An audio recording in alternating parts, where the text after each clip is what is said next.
Muy buenos días nuevamente a todas y todos. En nombre del Ministerio de Economía, Fomento y Turismo les damos la más cordial bienvenida a esta cuenta pública participativa 2024, donde rendiremos cuenta del trabajo realizado durante el último año y compartiremos los principales avances alcanzados en este ciclo de gobierno. Esta es una instancia especial, pues se trata de nuestra última cuenta pública de este periodo presidencial, una oportunidad para reflexionar colectivamente sobre lo avanzado en materia como desarrollo productivo, apoyo a las pymes, reactivación económica, turismo, innovación y modernización del Estado. Agradecemos sinceramente la presencia de autoridades, representantes del sector público y privado, organizaciones sociales, gremios, cooperativas, entre otros. Saludamos también al Ministro de Economía, Fomento y Turismo, Nicolás Grau, a la subsecretaria de Empresas de Menor Tamaño, Javiera Petersen, al delegado presidencial regional del Biobío, Eduardo Pacheco, al delegado presidencial provincial de Arauco, Humberto Toro, al delegado presidencial provincial del Biobío, Javier Fuschlocker, a la diputada Flor Baise, a la diputada Clara Zagardía, a la diputada Joana Pérez, al diputado Leonidas Romero, a los directores y directoras nacionales de los servicios dependientes del Ministerio de Economía, al alcalde de Arauco, Mauricio Larcón, al alcalde de Curanilahue, Luis Guenaguel, a la alcaldesa de Lebu, Marcela Tiznado, al alcalde de Tirúa, José Linco, los seremis, consejeros regionales, representantes de la sociedad civil, gremios, sindicatos y academias. Para comenzar esta jornada, vamos a dejar con ustedes al Ministro de Economía, Nicolás Grau, quien compartirá los principales hitos, logros y desafíos del Ministerio en este último año de gestión. Les recordamos que al ingresar se les entregó un papel para escribir sus preguntas. Nuestro equipo pasará por los pasillos para recoger esas consultas y luego hacerlas llegar al escenario. Recibimos con un gran aplauso al Ministro.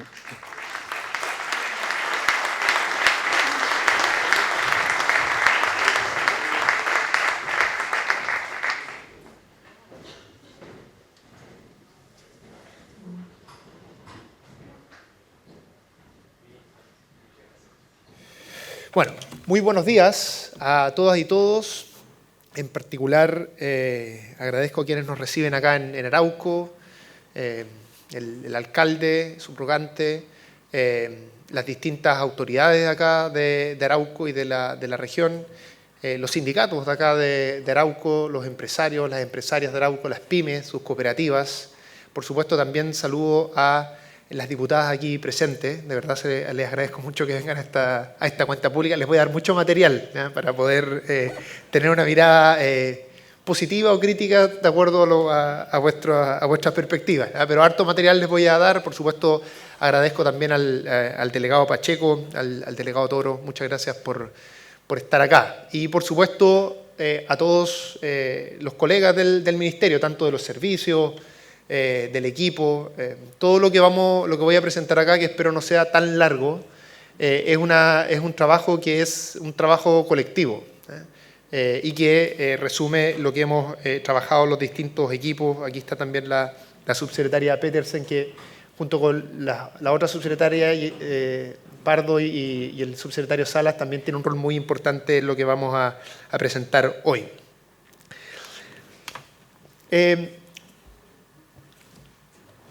Cuando uno está en el Ministerio de Economía, el Ministerio de Economía toca muchos temas, muy diversos, desde temas productivos, el funcionamiento de los mercados, sectores específicos como el turismo, la pesca. Entonces, no es tan fácil organizar una presentación de lo que hace el Ministerio de Economía. Entonces voy a tratar de darles un hilo conductor de los distintos temas que hemos trabajado durante estos 3 años. Algunas de las cosas voy a enfatizar en algunos momentos lo que ha ocurrido el último año, pero también voy a tratar de dar una mirada de más largo plazo, porque, como bien se decía durante esta presentación, esta es nuestra última cuenta pública y por tanto es importante dar a conocer la mirada más de largo plazo. ¿Cuáles son los temas las agendas que articulan nuestro trabajo, lo que nos motivan? Por un lado, algo muy importante es acelerar la inversión. tanto la inversión pública como privada, pero en particular el Ministerio de Economía tiene un rol muy importante en acelerar la inversión privada, generar de esa manera una mayor capacidad de crecimiento de nuestra economía. Cuando nosotros llegamos al gobierno había una capacidad de crecimiento de en torno al 2%, ese era el crecimiento estructural. Eso significaba que si la economía lo hacía bien, o sea, si crecía de acuerdo a su potencial, crecía ese 2%, y 2% es muy poco. Por lo tanto, la pregunta es qué podemos hacer para expandir esa capacidad de producción de la economía. Y también algo, por supuesto, muy importante es que ese crecimiento, esas inversiones, vayan distribuyéndose de mejor manera, que sea equitativo, que sea justo. Y por último, una agenda también muy importante es que está presente sobre todo en el segundo punto, es que esta mayor inversión, este desarrollo productivo esté orientado a ir cambiando nuestras tecnologías hacia tecnologías más sostenibles. Necesitamos crecer más, invertir más, pero también necesitamos cuidar el planeta y necesitamos que la riqueza que se produce, que la producimos entre todas y todos, se distribuya de mejor manera.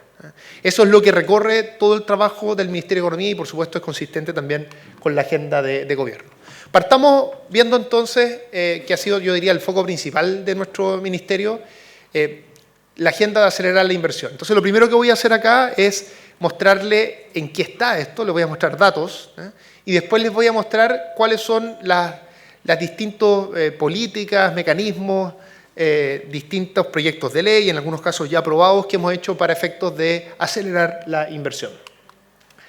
Este gráfico, hay distintas formas de ver la inversión. Uno puede ver el corto plazo, los datos que entrega el Banco Central, cuando se refiere a la formación bruta de capital fijo, que es la manera estándar de mirar inversión.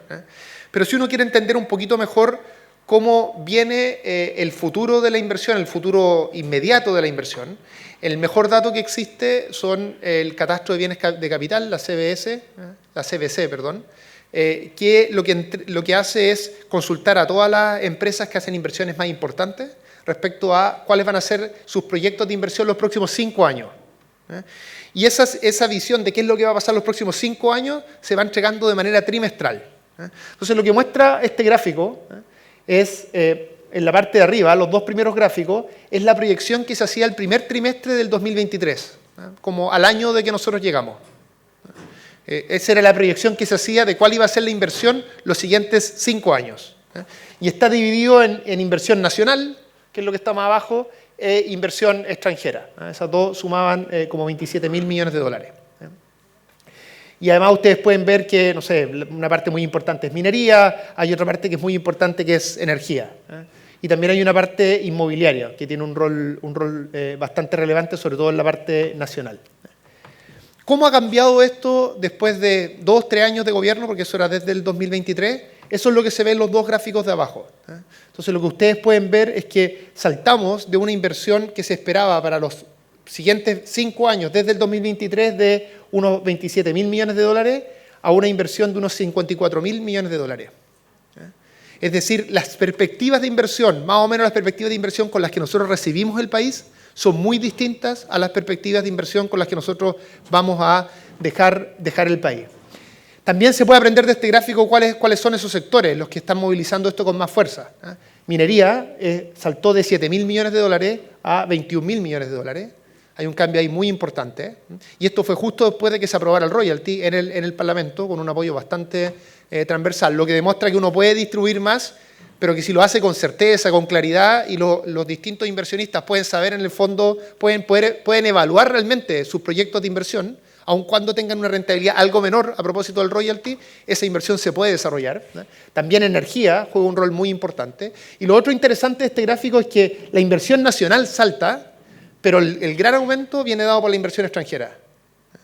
Es decir, la perspectiva que hay de nuestro país como un lugar atractivo para invertir ha mejorado mucho los últimos 2 o 3 años y ha estado principalmente gatillada por proyectos de inversión extranjera. Ahora, si uno quiere tener una mirada un poquito más lejos, la CBC te dice qué es lo que va a pasar los próximos 5 años. O sea, toma el 2025, 2026, 2027, así por 5 años. Pero si uno quiere tener una mirada un poco más larga, lo mejor es mirar los proyectos que entran al sistema de evaluación ambiental. Los proyectos que entran al sistema de evaluación ambiental son los más grandes y da una idea de los proyectos que van a estar invirtiendo en unos 5 años, entre 5 y 10 años más. Entonces, el gráfico anterior nos da una mirada de qué es lo que va a pasar de aquí a 5 años, que ha mejorado eso sustantivamente, y este gráfico nos dice una mirada aún más larga, qué es lo que podría pasar entre unos 5 y 10 años más. Y lo que ustedes pueden ver allí es que desde el 2015 nunca habíamos tenido un nivel tan alto de ingresos al sistema de evaluación ambiental como el que tuvimos el año 2024, en que llegamos a 80.000 millones de dólares. Esto tiene distintos componentes. Un componente muy importante son los grandes proyectos de hidrógeno verde, que empezaron a ingresar tanto principalmente en las regiones de Magallanes y las regiones de Antofagasta. Pero está bastante distribuido. Entonces, dicho de otra manera, hay un interés por invertir en el país. Esto se expresa en distintos horizontes temporales, tanto de mediano plazo como también de largo plazo. Ya se está empezando a ver también el 2025. Hoy día hay noticias en la prensa que ilustran aquello. Tal vez para mirar el vaso medio vacío ahora, tal vez la parte que nos falta empujar con más, que nos ha costado más empujar, es el sector inmobiliario, que es un sector muy importante en inversión y también muy importante en empleo. Y es el único sector que está con mayor debilidad cuando uno ve la perspectiva de mediano largo plazo. Ahora, por supuesto, es muy importante que este aumento que está existiendo de inversión, el mayor crecimiento que estamos logrando como economía, todavía a niveles más bajos de lo que nos gustaría, porque crecer en torno al 2,5% es más bajo de lo que a nosotros nos gustaría, pero ese crecimiento de la economía es importante que se traslade a los salarios, y por eso traigo este gráfico acá, que está relacionado con muchas cosas. Este gráfico tiene como punto de partida el 2022, cuando partió el gobierno, y esa es la base de 100, y en la línea roja está el aumento de los salarios de los trabajos de menor calificación, y en la línea verde está el aumento de los salarios promedio. Esto es con datos del INE. Entonces, lo que se ve primero es que todos los salarios están aumentando. Estos son los salarios reales, es decir, el aumento de los salarios descontando inflación. Entonces, desde el 2022 al principio bajó un poco, porque la inflación estaba, cuando nosotros llegamos al gobierno, la inflación estaba muy alta. Llegó a estar hasta 14% más o menos a mediados del 2022. Eso, por supuesto, le pegó a los salarios reales, porque los salarios reales estaban creciendo, pero crecían más lento que la inflación. Por eso que bajó al principio. Y después, desde finales de 2022 en adelante, ha ido creciendo los salarios a un ritmo más rápido que lo que ha crecido la inflación. Eso porque la economía ha crecido más, también porque ha aumentado el salario mínimo, y eso genera una presión de alza al resto de los salarios. Y también porque hemos contenido la inflación. Entonces, esas dos cosas ayudan a que los salarios reales puedan crecer. Pero una cosa interesante de este gráfico es que los salarios reales de las personas de más bajo ingreso son los que más han crecido. Probablemente por un rol relevante del salario mínimo, porque el salario mínimo mueve los salarios de menos de 1 millón de personas, pero hay muchas personas que ganan en torno al salario mínimo. Entonces, el aumento del salario mínimo empuja otros salarios también. Después voy a hablar de cómo ayudamos a las pymes y a las cooperativas en este proceso, pero esta es una mirada general de lo que ha ocurrido hasta ahora. Ahora, todo lo dicho es simplemente datos, ¿no es cierto? Es importante, nosotros como Ministerio de Economía no somos analistas. A eso yo me dedicaba antes de ser ministro. Nuestro rol ahora es mejorar la realidad, definir un conjunto de políticas para que, si uno de nuestros objetivos principales es acelerar la inversión, logremos una aceleración mayor. Entonces, lo que voy a presentar ahora es algunas medidas que hemos realizado para lograr mejores resultados en materia de inversión, porque, entre otras cosas, si hay mucho interés de invertir en Chile, si tenemos todos esos proyectos, por ejemplo, de inversión extranjera, tenemos que asegurarnos que la institucionalidad de nuestro país esté bien. Por ejemplo, los permisos de estos grandes proyectos de inversión se tramiten a tiempo. El estándar sea exigente, tanto el ambiental como el sectorial, pero se cumplan los tiempos y de esa manera quienes quieren invertir en nuestro país, tanto inversionistas nacionales como internacionales, sepan de antemano cuánto tiempo se van a demorar, qué se les va a exigir, cuáles van a ser las condiciones de ese proceso. Yo he conversado con muchos inversionistas durante todo este periodo, tanto nacionales como internacionales.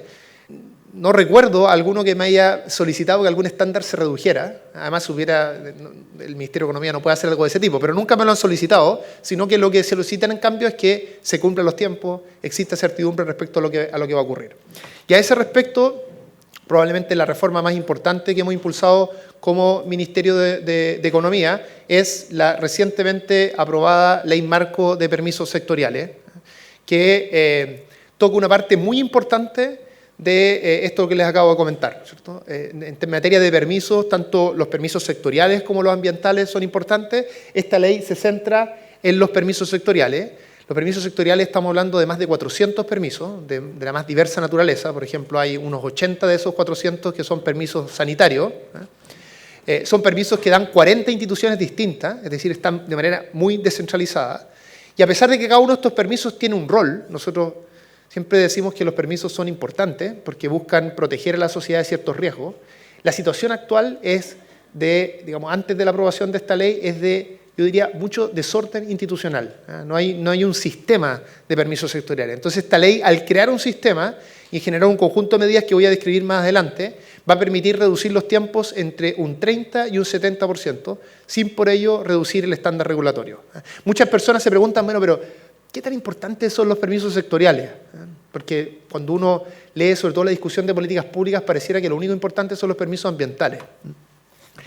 Y a mí me gustaría dar dos razones muy importantes de por qué los permisos sectoriales son fundamentales. La primera es porque a las pymes, o a una persona incluso cuando quiere, por ejemplo, agrandar, expandir su casa, hacer una ampliación, o una pyme cuando quiere agrandar un restaurante, construir una ferretería, armar su almacén. Bueno, las pymes, los únicos permisos con los que tienen que solicitar son los permisos sectoriales. Y la gran mayoría de las inversiones en nuestro país son hechas por pymes, no en términos de montos de inversión, pero sí en términos de magnitud. Y además dan como la mitad de los empleos. Entonces, para la mitad de los empleos, para la gran mayoría de la inversión, todos los permisos que existen son los permisos sectoriales.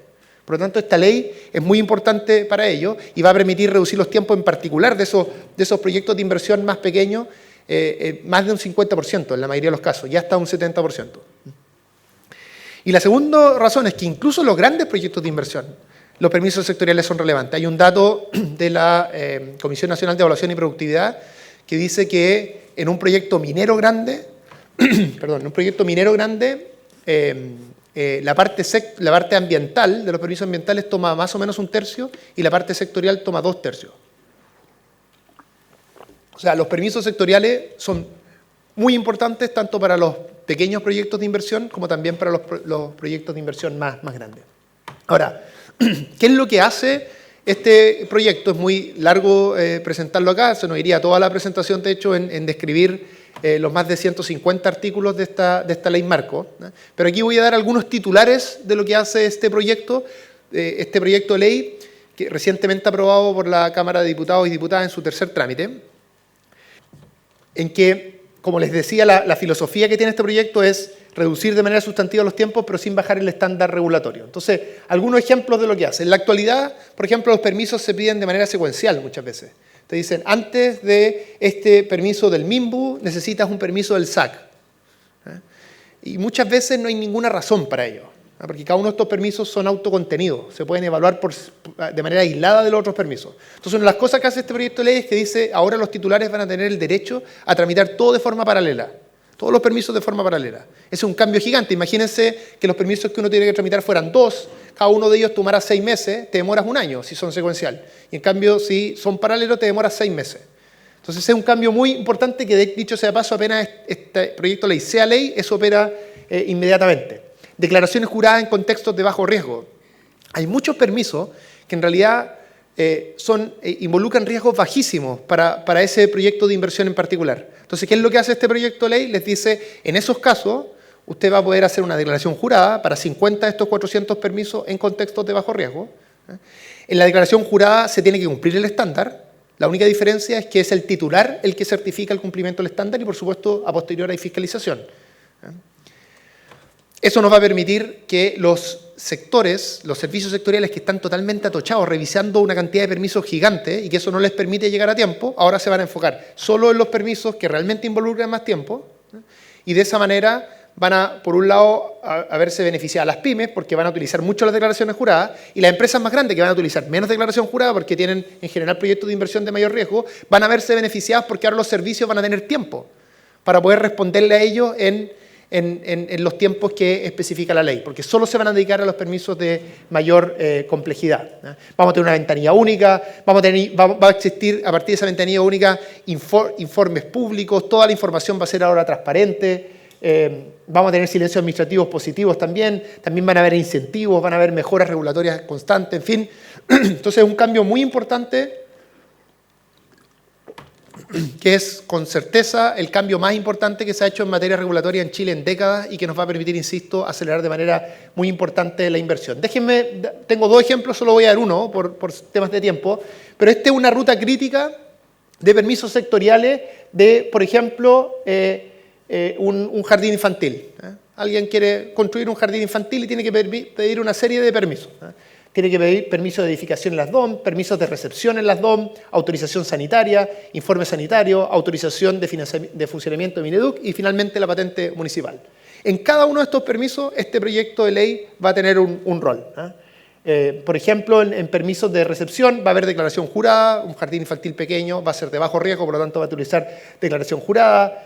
Después, por ejemplo, la autorización sanitaria de elaboración de alimentos se puede tramitar ahora de forma paralela con el anterior y eso también va a reducir los tiempos. Lo mismo con el informe sanitario.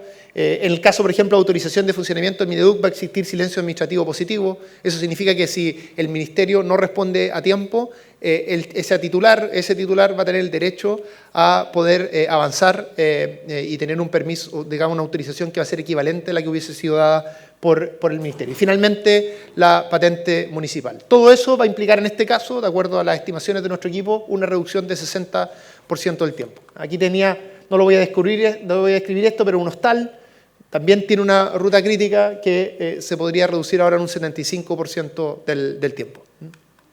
Entonces, en resumen, este es un proyecto de ley muy importante. Nosotros lo empezamos a trabajar desde el 2022. Lo trabajamos con los servicios sectoriales, estos 40 servicios sectoriales durante el 2023. El 2024 ingresó al Parlamento y un proyecto sumamente complejo, son más de 150 artículos que cambia, interviene 46 leyes. El Parlamento, en conjunto con el Ejecutivo, lo logró resolver en 1 año y medio. Así que nosotros estamos muy agradecidos, por supuesto, a través de las 3 diputadas aquí presentes, agradecer a todos los senadores, senadoras, diputados y diputadas que tuvieron un rol muy importante en este proceso. Bueno, ¿qué más hemos hecho por acelerar la inversión? Por supuesto, uno no puede decir, mira, lo único que va a hacer un gobierno, aunque sea una transformación grande, estructural, tú no puedes solo dedicarte a eso. Tienes que también buscar acelerar la inversión mientras no existe ese proyecto de ley. Y eso lo hemos hecho a través de distintas estrategias. Tal vez una de las más importantes es que el presidente Boric impulsó los gabinetes de crecimiento y empleo. Nos juntamos más de una vez en todas las regiones del país y lo que hacíamos con los delegados, aquí por ejemplo el delegado Pacheco tuvo un rol relevante cuando lo realizamos en el Biobío, con los delegados trabajábamos con los distintos servicios y íbamos identificando con cada uno de los titulares de estos proyectos de inversión cuáles eran los trámites que estaban siendo más difíciles, que estaban tomando más tiempo y llegábamos a acuerdos con los servicios públicos para que cumplieran los tiempos. Por supuesto, nosotros no les podíamos decir cuáles eran las decisiones que iban a tomar, pero sí podíamos acordar con ellos cuáles iban a ser los tiempos. Y todo esto coordinado en el caso del Biobío por nuestro Ceremi aquí, Javier, presente. ¿Qué estamos haciendo a nivel país? Estamos siguiendo aquí 224 proyectos que representan más de 70.000 millones de dólares de inversión. O sea, esto es muy importante y es un trabajo de gestión. Después les voy a mostrar un gráfico que ilustra cuán importante puede ser la gestión cuando uno le pone suficiente empeño. Por supuesto, la gestión no puede hacer milagros y por eso que hay que hacer una reforma estructural y profunda como la que estamos haciendo, pero la gestión sí puede hacer una diferencia importante. Y eso es este gráfico de acá, un gráfico que, dicho sea de paso, el protagonista de esto es la Subsecretaría de Fuerzas Armadas, por las razones que voy a explicar ahora, pero que ilustra la coordinación que hemos hecho desde el Ministerio de Economía para acelerar los permisos. Lo que está en este gráfico son las concesiones marítimas. Las concesiones marítimas es uno de los permisos sectoriales más relevantes, que es parte, por supuesto, de la Ley Marco de Permisos Sectoriales. Y lo que ilustra este gráfico es, para cada año, la cantidad de solicitudes de concesiones marítimas que ingresaron y la cantidad de solicitudes que se resolvieron. En general, una concesión marítima toma más de un año, por lo tanto, no necesariamente coinciden. Entonces, en azul están las concesiones marítimas, el flujo de entrada, las que ingresaron en un año. Y, digamos, en negro, o en azul oscuro, no sé, son las que salieron ese año, las que se resolvieron.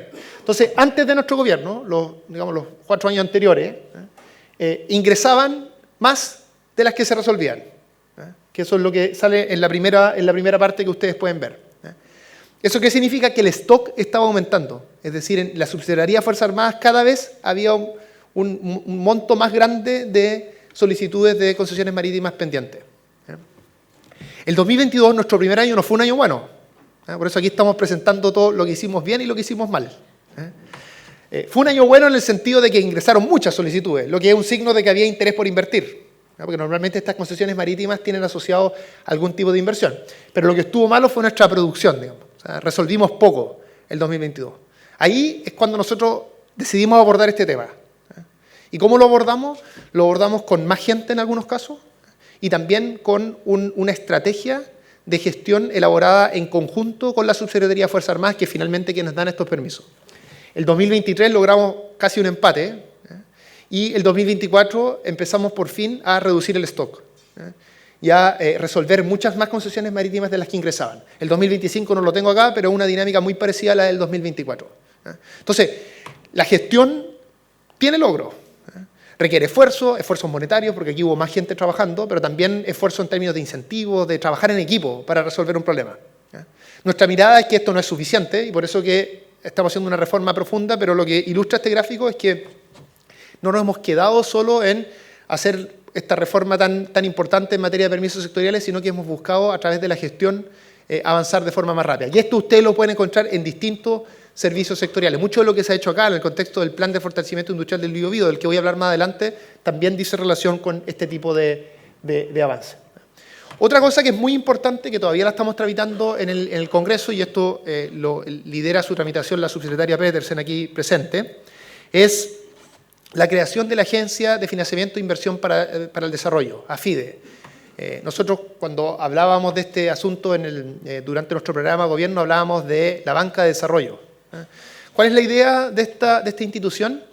Esta es una institución que no reemplaza a los bancos, por eso de hecho le sacamos el nombre de Banco de Desarrollo, para que fuera el nombre más preciso respecto a lo que efectivamente hace.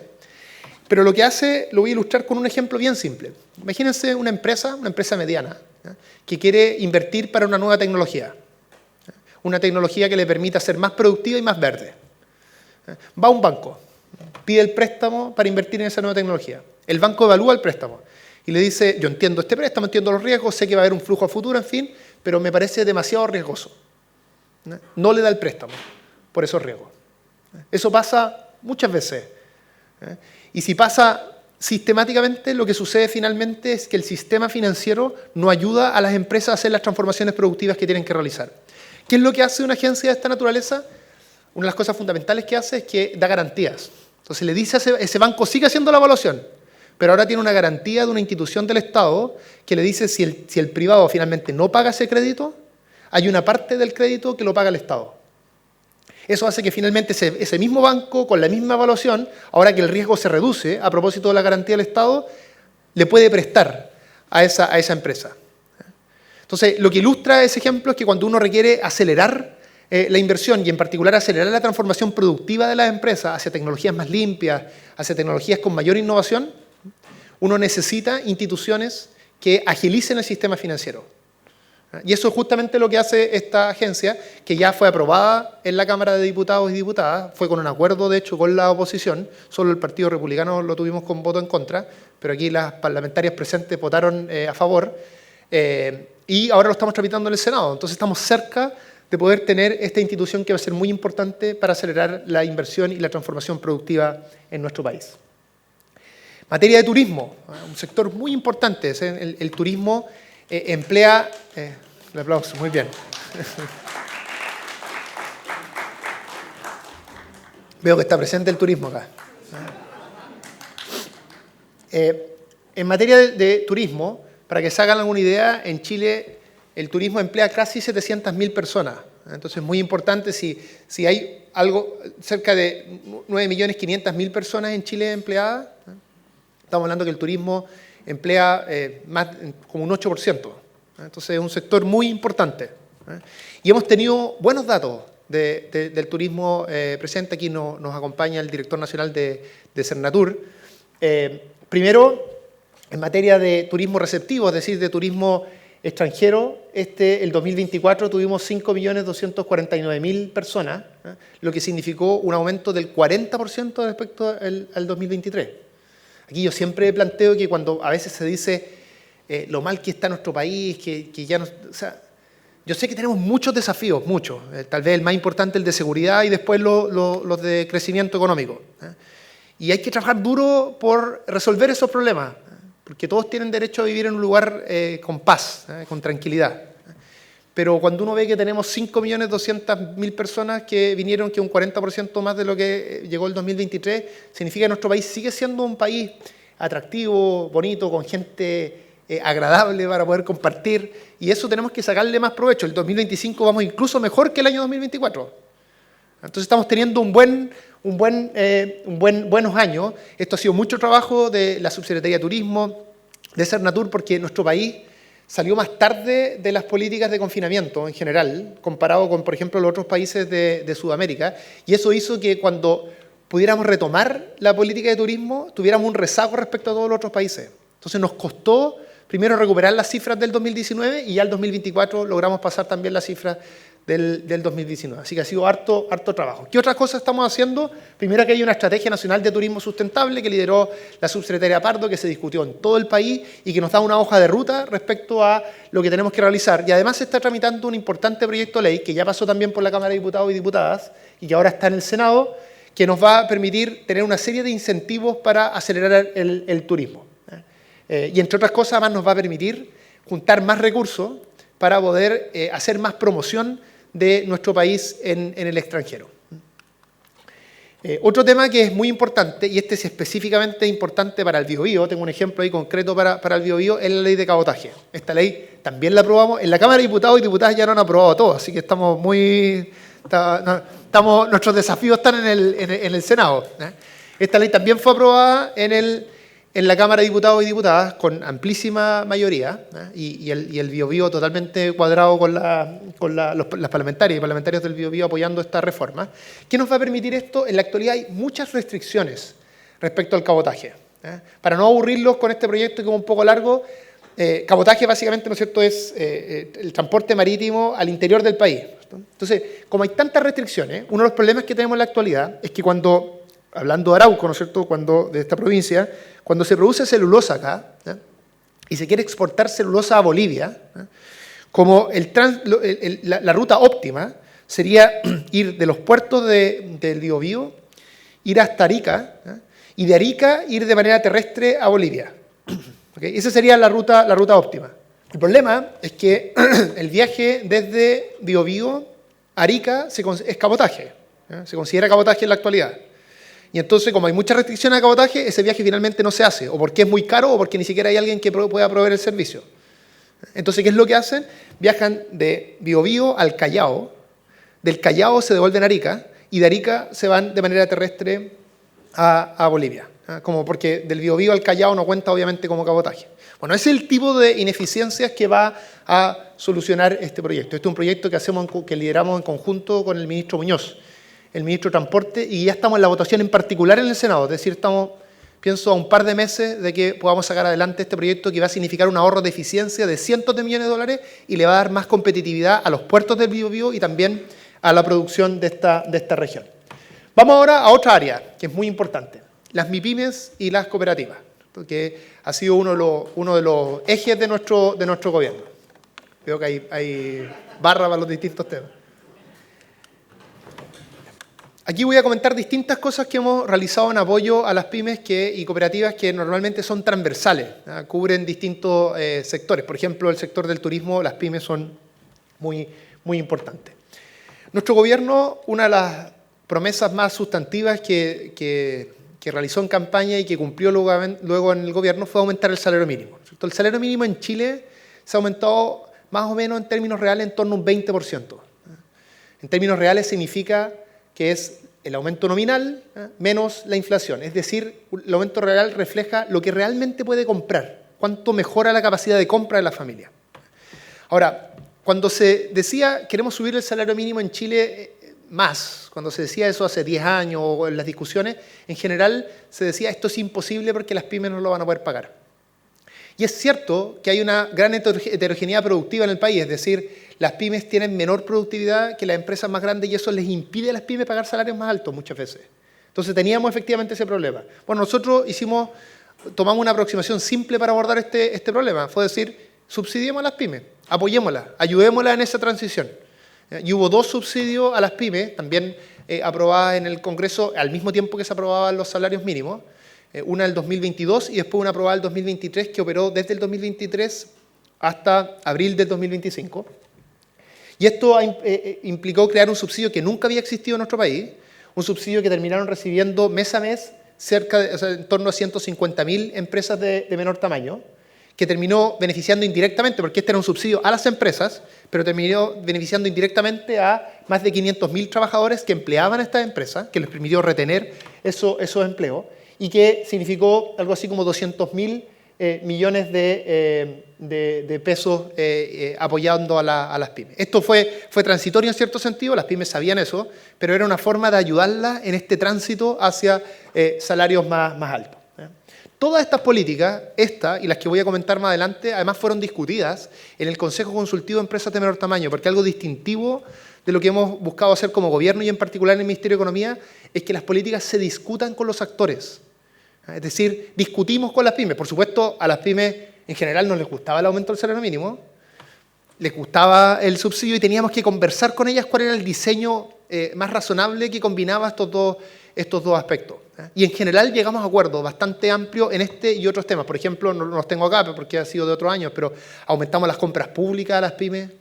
Eso fue un tema bien importante el primer año de gobierno, también discutido con las empresas de menor tamaño. También con el Consejo Consultivo de Empresas de Menor Tamaño discutimos la ley marco de permisos sectoriales. Si ellos iban a ser los principales beneficiarios, era relevante conversarlo también con ellos.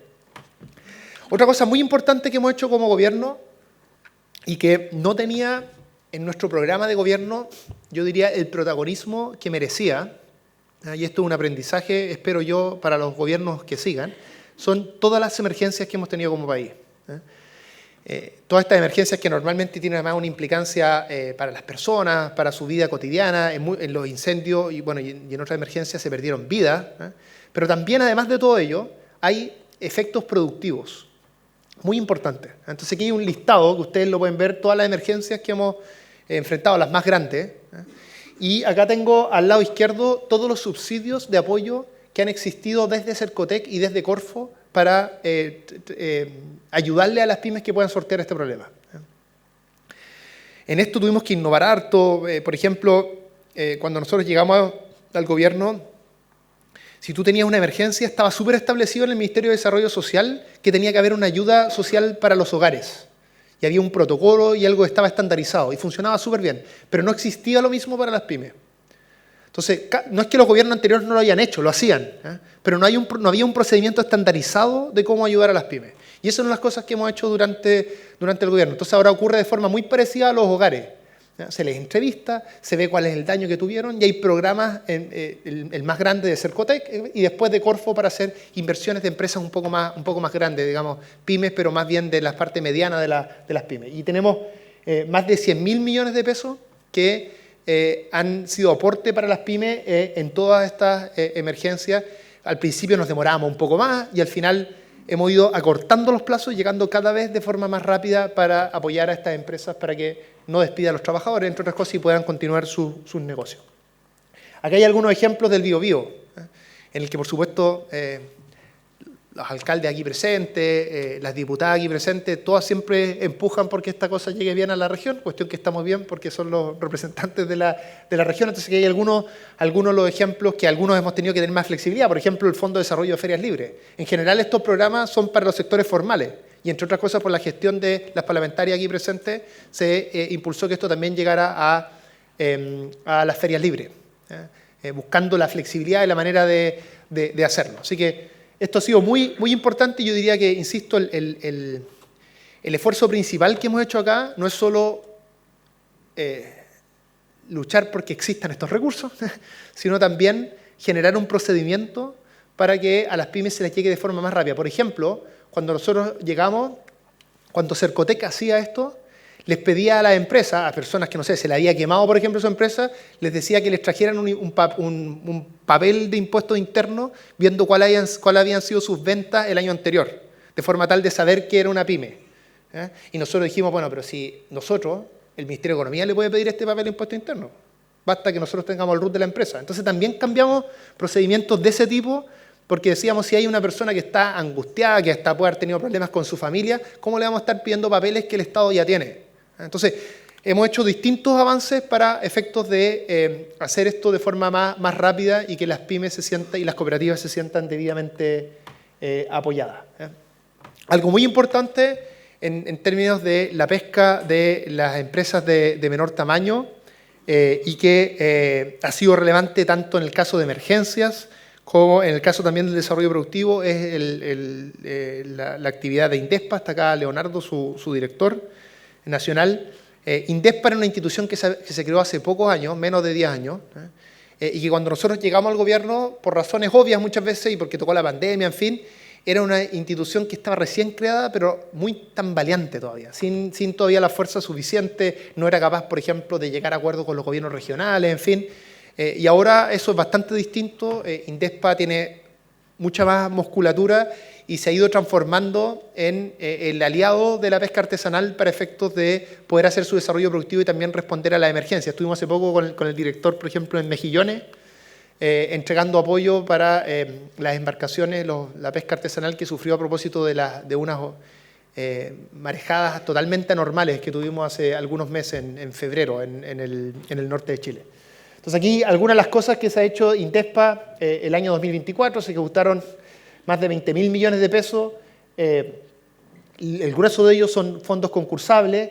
Hay 9 de estos programas que además fueron realizados en conjunto con gobiernos regionales, en convenio con gobiernos regionales. Allí se han desarrollado las capacidades productivas y comerciales de estas pymes. Esto es cada vez más importante porque, como vamos a hablar de la ley de fraccionamiento más adelante, si la pesca artesanal va a tener más cuotas, lo importante es que de allí se genere desarrollo productivo. Entonces el rol de Indespa es aún más relevante. Cada vez hay un porcentaje más alto de mujeres. Por ejemplo, a pesar de que 26%, que fue lo del 2024, sigue siendo bajo, ustedes saben, el sector de la pesca y en particular el sector de la pesca artesanal es muy masculinizado.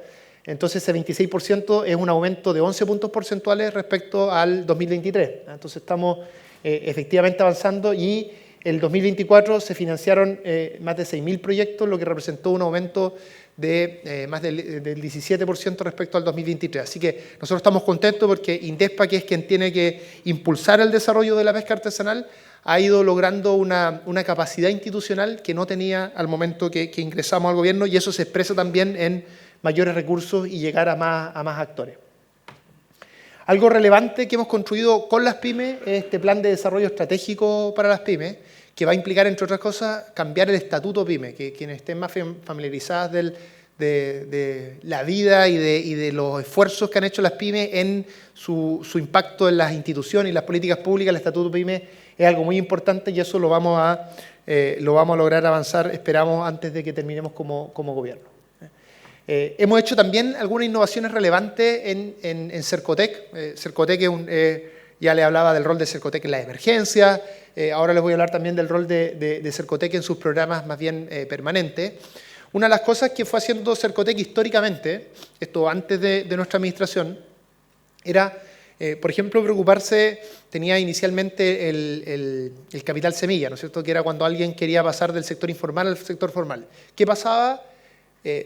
Lo ganaban principalmente hombres, o con una proporción muy alta de hombres. Entonces se inventó el capital abeja, que entiendo que fue en el gobierno de la presidenta Bachelet, ¿sí estoy bien? ¿Sí?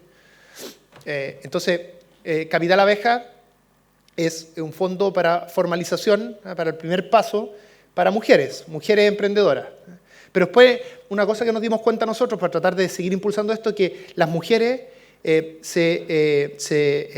desarrollaban sus emprendimientos en sectores donde estaban más presentes las mujeres y que son sectores a veces que tienen menos ingresos.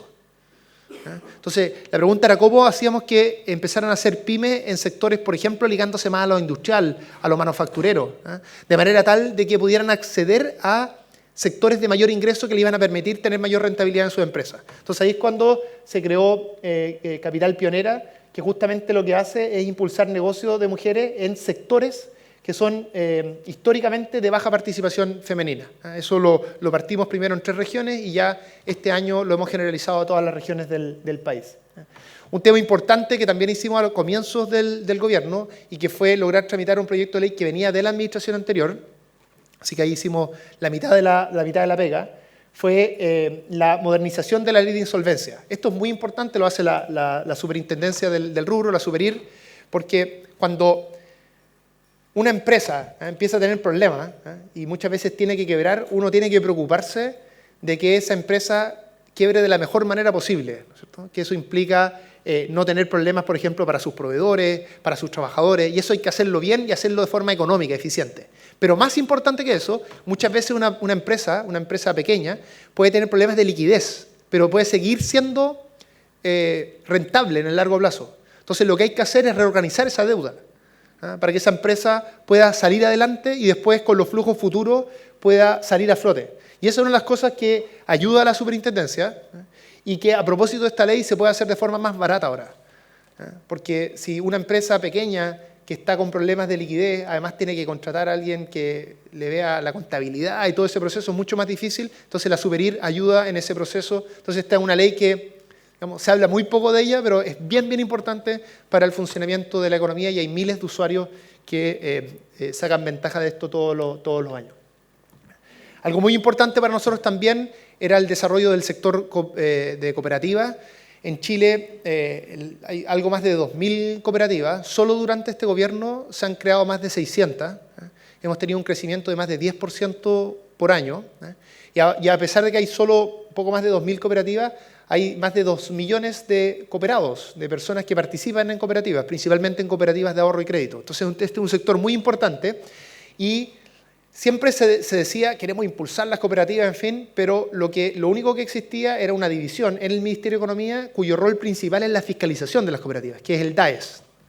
Lo que nosotros propusimos en nuestro programa de gobierno fue crear el Instituto de Asociatividad y Cooperativismo y lo creamos al alero de Corfo, el INAC. Esto se creó hace algo más de un año.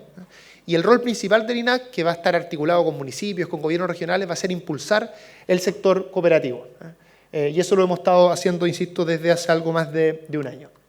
A su vez, nos hemos preocupado de que las cooperativas tengan equiparada la cancha con las empresas más tradicionales. Entonces, una de las cosas importantes que vamos a hacer es que en la actualidad crear una cooperativa es bastante complejo, toma mucho tiempo, o así era por lo menos hace algún tiempo. Entonces podía tomar hasta 70 días crear una cooperativa cuando una empresa tradicional se puede crear en un día. Entonces, a través de una serie de cambios y digitalización de los procesos, ya vamos en poder comprometer que esto se cree en menos de 7 días. Y vamos tratando de acortar los procesos para que el sector cooperativo se pueda expandir haciéndoles la vida algo más fácil. Voy ahora a la tercera parte de la presentación, tercera y última. No sé cuánto me queda de tiempo. ¿Estoy pasado ya? 15 minutos, ok. Vamos a todo lo que tiene que ver con una economía más justa y también descentralizada. Aquí también vamos a empezar a ver cosas que están más relacionadas con la región. Recuerden que esta es una presentación de lo que hacemos en todo el país, entonces tengo que ir hablando de todo el país y en algún momento de la región del Biobío, para que no se me enojen al respecto.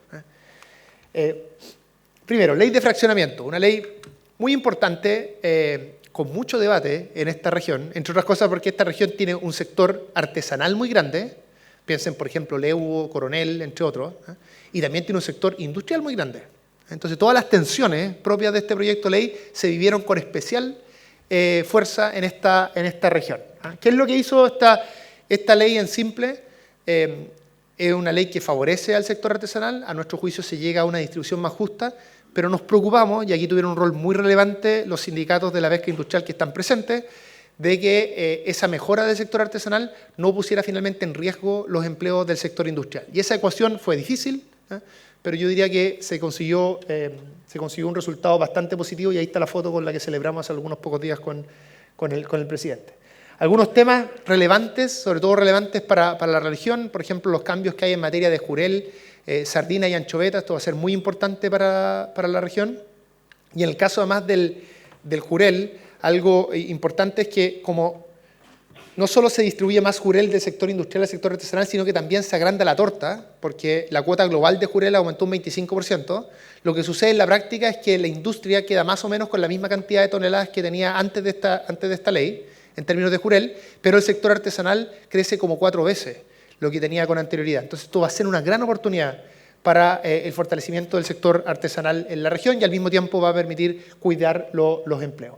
Aquí tiene un rol en el proyecto de ley y en términos generales Cernapesca, también está la directora nacional, porque No sacamos nada con distribuir los recursos, con hacer inversión a través de Indespa, si finalmente sobreexplotamos nuestros recursos. Entonces, muy importante la fiscalización, ese rol que tiene Cernapesca, que dicho sea de paso, está fortalecido, por lo menos en el caso de la merluza y en términos generales, a propósito de este proyecto de ley, y aún más fortalecido en lo que llamamos la ley Larca, de la ley de pesca. Así que estamos contentos de poder haber logrado un diseño final que sé que generó harto debate en el Biobío, pero creemos que el resultado final es positivo. Ya les comentaba acá el aumento que existió en el caso del jurel. Este 25% de la cuota global de jurel es, por supuesto, una buena noticia tanto para el sector industrial como para el sector artesanal. En materia de ferias libres, aquí también un proyecto de ley que también ya salió de la Cámara de Diputados y Diputadas, que tenemos en el Senado, está en segundo trámite. Este es un proyecto de ley que va a permitir que la relación entre las ferias libres y los municipios sea una mejor relación, donde tengan que los municipios van a seguir tomando las decisiones más importantes, pero ahora las ferias libres van a estar bien representadas, van a existir planes, van a existir ordenanzas municipales en todos los municipios, y eso va a permitir que un sector que emplea a 300.000 personas, porque eso es lo que emplea las ferias libres, y que da alimento a millones, sea un sector que se pueda desarrollar y tenga estabilidad en el largo plazo. No es solo un tema de dignidad para las ferias libres, sino que, como todo sector económico, necesitan también certezas y la posibilidad de desarrollarse. Y eso es justamente lo que hace este proyecto de ley, que ha sido trabajado con las 3 organizaciones nacionales de ferias libres, y estamos muy agradecidos al respecto y estamos seguros que vamos a lograr sacar este proyecto de ley durante esta administración. Un par de cosas más relacionadas a tener una economía más justa. Estamos tramitando nuestro proyecto de ley de CERNAC. Aquí está también el director nacional de CERNAC, Andrés Herrera. Estamos terminando la tramitación en la Cámara de Diputados y Diputadas, que va a permitir, entre otras cosas, que las más de 300.000 personas que en la actualidad hacen un reclamo y que no tienen ninguna respuesta a las empresas, ahora sí vayan a tener una respuesta, porque el CERNAC va a tener la capacidad directa de poder sancionar, en caso de que no se llegue, por supuesto, a una respuesta satisfactoria. Otro proyecto de ley que está liderando también la subsecretaria Petersen, que estamos a pocos días de la votación final. Volvemos ahora a la Cámara de Diputados y Diputadas, ya lo aprobamos en la Cámara, fuimos al Senado y ahora volvemos a la Cámara de Diputados. Más mujeres en directorio. Esto va a permitir que las grandes empresas, ustedes saben que hay más de un 40% de grandes empresas que no tienen ninguna mujer en el directorio. Eso va a cambiar a propósito de este proyecto de ley, que va a permitir que en régimen al menos exista un 40% de mujeres en los directorios de las grandes empresas. Así que esto también estamos seguros que esto va a ser mejor para las empresas y, por supuesto, también mejor para el país en términos generales. La Fiscalía Nacional Económica tiene un rol muy importante también, es otro de los servicios ligados al Ministerio de Economía. Aquí hay 2 ejemplos que, a mi modo de ver, ilustran de manera muy clara el importante rol que tiene la Fiscalía Nacional Económica. Una que fue también importante para esta región, la denuncia de colusión en casinos. La colusión en casinos implicó en la práctica menos recursos fiscales, porque se coordinaron en que para básicamente ofrecer menos en cada una de las licitaciones, y como las licitaciones implican en última instancia recursos fiscales, aquí hubo un detrimento a los recursos fiscales a propósito de este acto de colusión. Y esto fue pillado y investigado por la Fiscalía Nacional Económica y tiene evidencia directa de la coordinación de cómo ocurrió. Y también para las y los más futboleros, la denuncia de abuso de posición dominante del canal del fútbol en esa época, que va a implicar el Tribunal de Libre Competencia, de hecho, ya ordenó el pago de una multa de $25 millones. Es decir, tenían distintas estrategias para que los planes que a uno le vendían fueran planes más caros, para decirlo en términos bien simples. Ese es el tipo de cosas que hace la Fiscalía Nacional Económica. Por supuesto, el CERNAC también, además del proyecto de ley que comentaba antes, no es solo nueva legislación, también el CERNAC está teniendo un rol relevante con la legislación actual. Aquí me gustaría dar un ejemplo bien concreto. Gracias. Hace algún tiempo ha habido distintos apagones, pero hubo uno en particular que, no estoy pensando el más grande, sino uno que duró mucho tiempo en algunos lugares a partir de fuertes vientos y tormentas, y que por distintas razones el servicio que se entregó en ese momento no era el adecuado. Y CERNAC aquí jugó un rol muy importante utilizando uno de los instrumentos que tiene, que son los PVC, los procedimientos voluntarios colectivos, que lo que permiten es que en vez de hacer un juicio largo, el CERNAC pueda juntar a todos los consumidores, representarlos en una negociación con la empresa para buscar un acuerdo que permita entrega de beneficios inmediatos. Y en este caso tomó 6 meses ese acuerdo. Y esto es bien importante porque en vez de un juicio que podría haber demorado tal vez 5 años, el CERNAC logra representar los intereses de los consumidores afectados en procedimientos que son altamente eficientes. Esa es una de las cosas que hace el CERNAC y hay ejemplos bien concretos. Imagínense en este caso que hay compensación para más de 800.000 clientes, que como los clientes de un hogar, estamos hablando de 2,5 millones de personas que se vieron beneficiadas por este procedimiento voluntario colectivo que lideró el CERNAC. En descentralización, tal vez lo más importante que hemos hecho son los comités de desarrollo productivo regional. Biobío ya lo tenía, pero habían solo 3 regiones que tenían un comité de desarrollo productivo regional cuando nosotros ingresamos al gobierno. Nos comprometimos a que íbamos a tener el 100%, esa promesa ya fue cumplida. Las 16 regiones tienen comité de desarrollo productivo regional. ¿Qué significa esto en simple? Que los programas de Cercotec y los programas de Corfo, que se implementan en cada una de estas regiones, se diseñan y se implementan en estos comités. En estos comités son liderados por el gobernador, bueno, iba a decir la gobernadora, pero no hay gobernadora en el país, son liderados por los gobernadores y participan las pymes regionales, participan las universidades, también participa el gobierno central, pero predomina la visión de la región, para que nunca más nos pase que vamos a una región y nos dicen aquí implementan programas que están diseñados en Santiago. Eso se acabó con la implementación en todo el país de los comités de desarrollo productivo regional. Y también algo similar que está liderando la Subsecretaría de Turismo y Cernatur es un esfuerzo por descentralizar una parte de lo que hace Cernatur, y aquí lo estamos haciendo en algunas regiones en articulación con los gobiernos regionales. Esto, como se dice, historia en curso, pero estamos muy contentos también por ese proceso que ha sido trabajado en conjunto con las asociaciones de funcionarios. Voy ahora al plan de fortalecimiento industrial del Biobío, que hay muchos y muchas presentes que participan en ese plan. Como ustedes saben, antes de que incluso, bueno, cuando estaba la amenaza de que podía cerrar Huachipato, en algún momento se nos acercaron al Ministerio la Mesa de Defensa del Empleo, esta articulación de los sindicatos de la región del Biobío, y nos presentaron una idea de un plan de fortalecimiento, una apuesta por fortalecer la estrategia de desarrollo industrial de la región. Nosotros lo encontramos muy interesante, esto lo analizamos y lo trabajamos desde el inicio con el Ministerio del Trabajo. Aquí tanto el Ceremi de Economía como la Ceremi del Trabajo, que estaba por ahí, han tenido un rol importante en este proceso. Y lo que construimos finalmente es algo muy inédito en esta región, pero además en el país.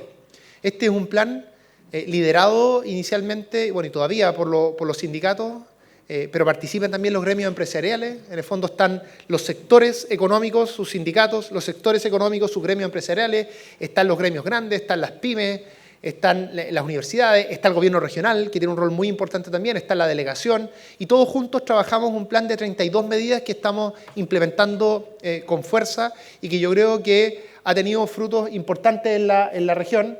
Tenemos más una directora ejecutiva, está Carolina por ahí, no me acuerdo dónde estaba, que está allá, hola, y que tenemos estas 32 medidas que al principio estaban muy enfocadas en apoyar a los proveedores de Huachipato, porque esa era la emergencia, pero poco a poco ha ido migrando a la otra parte del plan, de mediano a largo plazo, que tiene que ver más bien con generar las condiciones para que en general la industria se pueda fortalecer en la región.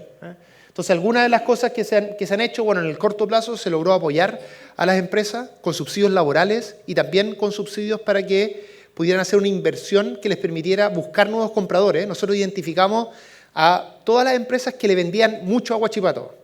Las contactamos y le dijimos: queremos trabajar con ustedes para que no tengan que cerrar. Lo hicimos esto con datos de impuesto interno y al final, por ejemplo, hemos logrado una reconversión productiva de 59 empresas en que le estamos ayudando a hacer ese tránsito, invirtiendo y cada cierto tiempo a nosotros nos llegan casos concretos de empresas que han logrado encontrar un nuevo comprador. Hemos además ayudado sobre todo a grandes empresas a acelerar sus procesos de inversión. Tenemos identificado más de 60 proyectos que son muy importantes para la región. Muchos de ellos ya pasaron por el sistema de evaluación ambiental, están en la parte de permisos sectoriales, y lo que hacemos con nuestra oficina de grandes proyectos es que las vamos tratando de apurar, para que la inversión, sobre todo la inversión privada en BioBio, que está un poco baja para el tamaño de BioBio, se acelere lo máximo posible. Entonces trabajamos en conjunto para acelerar esa inversión. Bueno, logramos aumentar la cuota al Jurel, que fue muy importante para la región. Esto bajo, bueno, en muchas cosas participa el gobierno regional, pero especialmente en el piloto de recuperación productiva de alguna hectárea, que esto es un piloto de no tantas hectáreas, pero muy importante, sobre todo de manera práctica y simbólica, que la región vuelva a poder plantar. Y este es un proyecto que está liderando el gobierno regional y estamos muy agradecidos por ello. El plan de continuo de construcción naval, que significa que de ahora en adelante todas las embarcaciones de la Armada van a ser construidas en Chile. Eso va a tener un impacto gigante en Asmar y en particular en Talcahuano. Todo lo que se ha hecho con Neuquén, donde también el gobierno regional ha tenido un liderazgo muy importante. Fuimos en conjunto con el gobernador a Neuquén en su minuto. Y ahora eso está empezando a dar frutos para avanzar en una energía más barata y también de esa manera fortalecer la competitividad de nuestra industria en esta región. El FOGAES para esta región. Hace poco estuvimos con las diputadas en el lanzamiento de esto. ¿Qué es el FOGAES? Son garantías, sobre todo pensando en empresas medianas y grandes, que por distintas razones no le están prestando recursos a los bancos. Lo que hace el FOGAES es que les pone garantías para que los bancos les puedan prestar y de esa manera se genere más empleo. Este FOGAES es un programa nacional, de emergencia en regiones, de emergencia productiva en regiones, pero hasta ahora solo se ha implementado en la región del Biobío y eso es fruto justamente de este plan de fortalecimiento industrial del Biobío.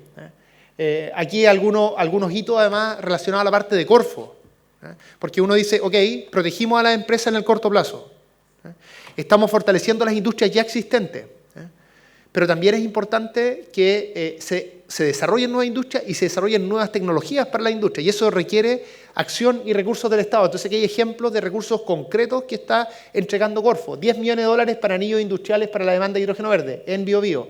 Un centro de manufactura avanzada Industrial 4.0, esto lo lanzamos en la última sesión del foro, hace algunas semanas.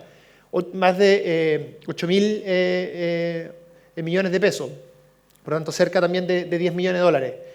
Un centro tecnológico de transición energética, este concurso ya está lanzado también, más de 8 millones de dólares. El Activa de Inversión, que eso es lo que comentaba antes. Y además un concurso de Startup Lab regionales, donde BioBio también tiene una muy buena oportunidad. Entonces, estos son recursos concretos que lo que estamos haciendo es invertir en el futuro. O sea, cuando uno suma todos los fondos que se ha hecho los últimos 2 años en materia tecnológica y de inversión, estamos hablando de más de 50 millones de dólares en la región. Ahí en el caso del litio, por ejemplo, fondos para la Universidad de Concepción y también en el caso de fundición de cobre verde. Algo muy importante y que, entre otras cosas, explica que estemos acá. Hace poco se acaba de presentar este acuerdo al país, ¿no es cierto?, el acuerdo de paz y entendimiento, y el presidente nos ha dicho que junto con ese acuerdo hay que trabajar en un plan económico para estas regiones involucradas con foco especial en las provincias de Arauco y las provincias de Malleco. Entonces, estas son, digamos, razones concretas por qué estamos acá y estamos trabajando en este plan. De hecho, las reuniones que vamos a tener hoy día en la tarde, antes de devolvernos a Santiago, tienen que ver justamente con este plan, y aquí hemos trabajado en particular con el delegado Toro en entender mejor qué es lo que se ha hecho ya en Arauco y cómo podemos fortalecer con más fuerza esta provincia. En materia de desarrollo regional, aquí voy a tratar de ir más rápido porque estoy muy atrasado, ¿sí? O sea, además se está empezando a ir la gente, o sea, esto es peligroso, tengo que apurarme. Estoy tratando de ser entretenido, pero algunas cosas que estamos haciendo en otras regiones que son importantes, que tienen algo parecido a esta idea del plan de fortalecimiento industrial, pero en el sentido que el Ministerio de Economía coordina distintos ministerios y articula para lograr objetivos que son importantes para una región en particular.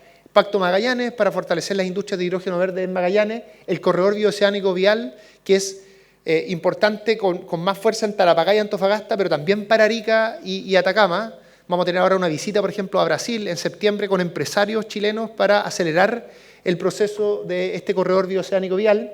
Y el Plan Chiloé, que tiene un rol bien importante, Indespa, de hecho recién estábamos hablando con Leonardo, Bueno, y también Cernapesca del fortalecimiento del turismo, el impulso al emprendimiento y la innovación, porque este año se cumplen, en enero, si recuerdo bien, se cumplen 200 años de la anexión de Chiloé al territorio nacional.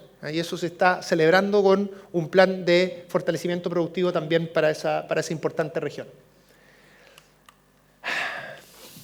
Me queda todavía un poquitito. El Programa de Desarrollo Productivo Sostenible, de esto he hablado más en otras versiones de esta presentación, ¿ya? Pero básicamente esto es gastar más recursos en ciencia, tecnología, conocimiento e innovación.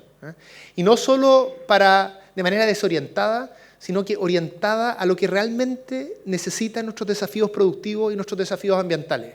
Entonces aquí hay un ejemplo de lo que se ha hecho. Esto es un plan que lo creamos el primer año de gobierno.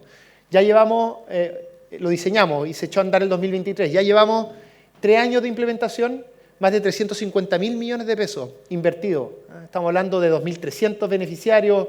Esto permitió aumentar el gasto de ciencia, tecnología, conocimiento e innovación en más de un 10%. En fin, 30 universidades involucradas, asociaciones gremiales. Esto también ha tenido impacto en Biobío, no solo algunos que les comenté antes, sino, por ejemplo, 39 empresas han adjudicado proyectos Corfo con subsidios que van desde los 30 millones hasta 950 millones de pesos. Hay una APL además que está haciendo el sector de la pesca industrial, un acuerdo de producción limpia que también está asociado a este programa DPS. Esto me lo voy a saltar porque ya... materia de litio. Estrategia Nacional de Litio nos va a permitir duplicar la producción de aquí a 10 años, va a permitir que Codelco se transforme en una de las empresas líderes mundial de litio, no en 10 años, sino que desde el 2025, a partir de su asociación estratégica, nos va a permitir además proteger, pasar de 7% los salarios que se protegen en la actualidad a más de 30%, y nos va a permitir además cambiar las tecnologías y darle mayor innovación. Y ahí también el Biobío juega un rol. Hay un fondo que se ganó la Universidad del Biobío para trabajar temas de litio sólido. Nos tocó ir a verlo a la universidad hace un tiempo. Son, si recuerdo bien, algo así como 10 millones de dólares de inversión en esa materia. Me quedan como 4 diapositivas, tranquilidad. Estadísticas de calidad, lo que hace el INE, que es una institución muy importante. Como a muchos de ustedes les tiene que haber tocado, pero a todos, o a casi todos, ocurrió el censo hace muy poco. Con mucho orgullo podemos decir que nuestro país recupera la capacidad, ¿no es cierto?, de hacer censos que estén bien hechos y que nos den estadísticas confiables. Este fue un censo que se realizó durante 3 meses. Aquí todos los servicios, las Fuerzas Armadas, Carabineros de Chile, la PDI, todos jugaron un rol muy importante. Por supuesto, la delegación tuvo un rol protagónico. Esto se realizó durante el año 2024 y ya estamos empezando a entregar los resultados, que nos permite tomar mejores decisiones de política pública. Además, estamos avanzando en la modernización de servicios, la encuesta de diversidades, muy importante, y también la entrada en vigencia de la nueva canasta de productores de IPC. Ahí está todo el resumen de lo que acabo de presentar, y hemos terminado nuestra presentación. Muchas gracias.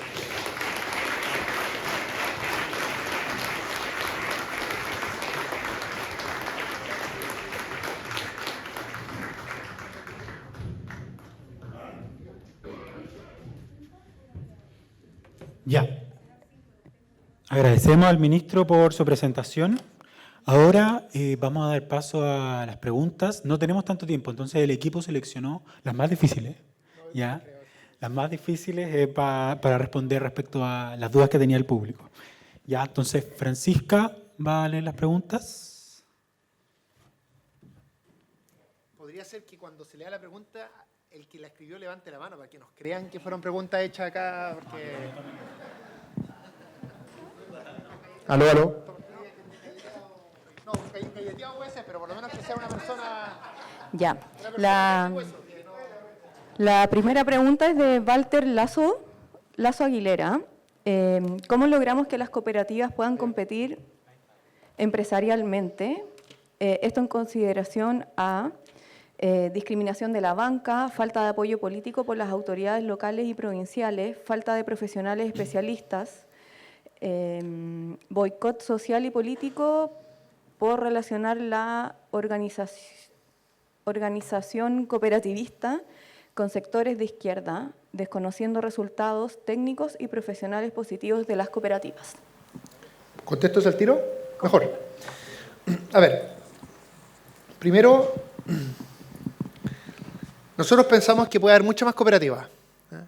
Y en la pregunta que hacía Walter, es cierto que hay distintas explicaciones que hacen que uno tenga menos cooperativas. Una de ellas, por ejemplo, es que los bancos no entienden las cooperativas.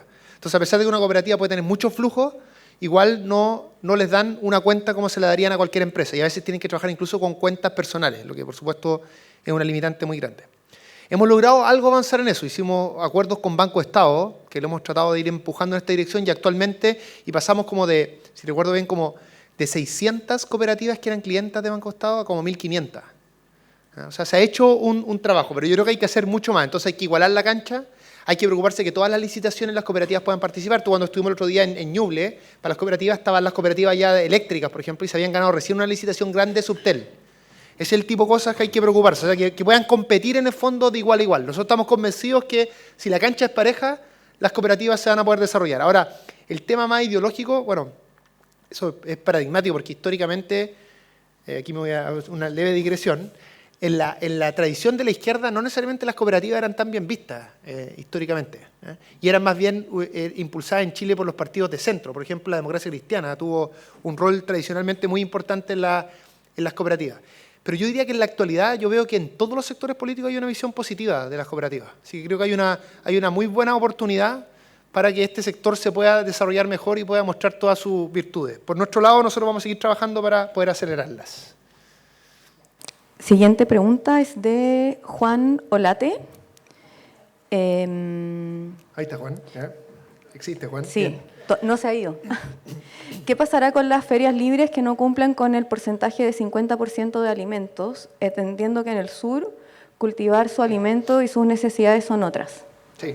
Aquí se fue la diputada Joana Pérez, pero la diputada Joana Pérez defendió ese punto de vista en la discusión, y lo que se logró es que en el proyecto Ferias Libres se puso un transitorio, que implica que todas las ferias libres ya existentes puedan incluso tener menos del 50%.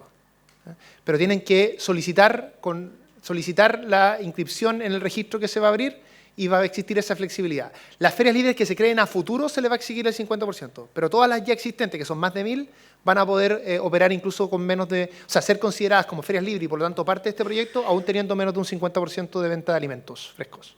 Así que ahí le pueden agradecer a la diputada Pérez, que le mando un saludo en el video porque me está grabando ahí. Ya, César Aburto. Ahí está.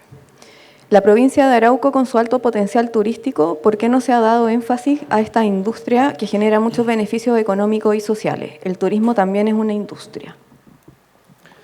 Sí. A ver, primero, le hemos dado énfasis. Lo que pasa es que yo creo que se podría hacer aún más. Y creo que en el caso de Arauco, y aquí hay mucho mérito de la delegación, tanto regional como provincial. O sea, si uno ve los datos, nosotros tenemos los datos de flujo interno, tanto de turismo receptivo como de turismo nacional. El crecimiento del turismo en la provincia de Arauco es realmente extraordinario en los últimos 2 años. Es principalmente todavía un turismo nacional, y hay que hacer un esfuerzo porque también llegue turismo internacional con más fuerza, porque tiene un gasto mayor. Y eso genera una serie de dinámicas más, más positivas en la región. Y yo creo que eso ha sido principalmente por las mejoras de seguridad que se han tenido, donde ha tenido un rol muy relevante, por supuesto, la Fuerza Armada y las distintas medidas que ha tomado el Congreso y las medidas de gestión de la delegación acá. Esto yo lo he conversado incluso con las empresas, y las empresas nos dicen lo distinto que está la provincia de Arauco en el último tiempo. ¿Es suficiente? Por supuesto que no. Cualquier acto de violencia, actos de terrorismo son inaceptables. Ahí tenemos que seguir trabajando entre todos juntos para superar esos problemas. Pero ha habido un avance. Ahora, ¿cómo hacer que el turismo en general se promueva con más fuerza? Hay distintas cosas que uno puede realizar. Una de las cosas que nosotros estamos realizando es el proyecto de ley que les comentaba allí. Chile gasta más o menos como 10 millones de dólares, usted me corrige, Cristóbal, si lo digo mal esto, pero más o menos 10 millones de dólares en promoción de turismo extranjero. Y es poco eso cuando uno se compara con otros países. Y a todos los gobiernos les cuesta mover eso, porque hay muchas otras necesidades, en fin. Y por eso el mismo sector del turismo nos vino a decir en algún momento: cóbrenos una pequeña tasa de turismo extranjero, los hoteles, pero si nos aseguran que toda esa plata se va a gastar en promoción de turismo extranjero. Entonces, lo que está en el proyecto de ley es que si eso ocurre, que insisto, ya tuvo acuerdo en la Cámara de Diputados y estamos avanzando en el Senado, vamos a poder pasar de 10 millones de dólares a como 20 millones de dólares de gasto o inversión en promoción del turismo. Pero hay que seguir trabajando, yo diría, en esa dirección, porque estoy de acuerdo que Chile no hace suficiente respecto a lo que podría hacer en materia de turismo. Ya, el Core Cristian Barra Massa, no entiendo bien el apellido. Cristian Medina. Pregunta sobre la crisis de la pesca artesanal en Arauco vinculado a la jibia. Ese tema sí que es difícil. Bueno, tuvimos una reunión, está la alcaldesa acá, estuvimos con la alcaldesa de Lebu y con parlamentarios de la región. A ver, ¿cuál es el problema que tenemos acá? Como es conocido, es que Lebu es probablemente la caleta como tal más importante de pesca artesanal del país, de hecho, cuando uno la ve de manera aislada.